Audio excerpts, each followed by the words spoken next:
পুজো পুজো পুজো দেখতে দেখতে মায়ের যাওয়ার দিনটা চলেই আসলো। রাত জেগে ঠাকুর দেখা আর হবে না, প্রতিদিন নতুন নতুন জামা পরাও আর হবে না। হ্যাঁ, আজ দশমী, আমি রেডি হয়ে মাকেও রেডি করে বেরিয়ে পড়ি এই বছরের পুজোর লাস্ট দিনে ঘুরতে। মা বাবা এই কয়েকদিন একসঙ্গেই ঘুরছিল, আর বর্দা গিয়েছিল কল্যাণী। বর্দার আদেশ আজ ফুল ফ্যামিলি বেরোবে। মাদের লেট হওয়ার কারণে আমি তো ফ্রেন্ডসদের সঙ্গে বেরোই, সেখানে গিয়ে জয়েন করে নেব বলে। এসেই একটা ঠাকুর বিসর্জন দেখতে পাই, দেখে তো মনটা অনেকটাই খারাপ হয়, বাট কি আর করার, আসছে বছর আবার হবে, এটা বলেই তো প্রতিবারই মনটাকে বুঝিয়ে রাখা হয়। আজও আমরা ব্যারেজে আসি, প্রতিবারই ব্যারেজটা 2 থেকে 3 বার হাসা হয়েই যায়, আবারও সবগুলো ঠাকুর দেখি। এই হচ্ছে আমার দশমীর আউটফিট। শার্টটা নিয়েছি ধুলিয়ান ভিমার্ট শপিং মল থেকে, আর জিন্সটা কালিয়াচকের একটা শপিং মল থেকে। পুজোতে কয়েকদিন একটু অন্য অন্য লুক ট্রাই করেছি, বাট আই থিঙ্ক আমাকে এই লুকটাতে ছাপড়ি লাগছিল। তো যাই হোক, সব রকম ড্রেসই আমি পরি। ফাইনালি মা দাদা বাবারাও চলে আসে, প্রচুর ফটোস ক্লিক করি সবাই একসঙ্গে। তারপর আমার ফ্রেন্ডসরা মা বাবা একসঙ্গে আবার আমরা কয়েকটা ঠাকুর দেখি, অনেক হাসি মজা এনজয় হয়।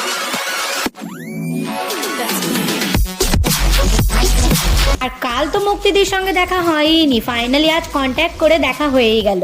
আমরা সকলেই দিদির সঙ্গে অনেক ফটোস ক্লিক করি, দাদার সঙ্গেও অনেক গল্প হয়। তারপর সেখান থেকে দিদি বেরিয়ে যায়, আর তারই মধ্যে দেখা হয় সাথী আর অর্পিতার সঙ্গে, তাদের সঙ্গে ফটোস ক্লিক করি। অনেক ভালো লাগে এভাবে ঘুরতে, সবার সঙ্গে দেখা হয়। তারপর মা বাবা দাদা তারা ব্যারেজে সবগুলো ঠাকুর দেখতে থাকে, আর আমার তো ব্যারেজের ঠাকুরগুলো দেখা আগেই কমপ্লিট হয়ে গেছে। তো মা বাবারা ঘুরতে থাকে আর আমরা বেরিয়ে আসি ফিল্ড হোস্টেলে। এই ঠাকুরটা বাকিই থেকে গেছিল, তো না দেখলে তো আমার মনে একটা আফসোস থেকেই যাবে। তা আমরা আর দেরি না করে সবাই চলে আসি ফিল্ড হোস্টেলে।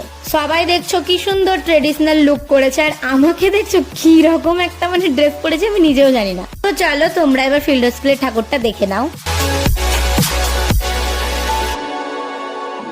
I've seen relics of kingdoms past and crowns of ancient kings.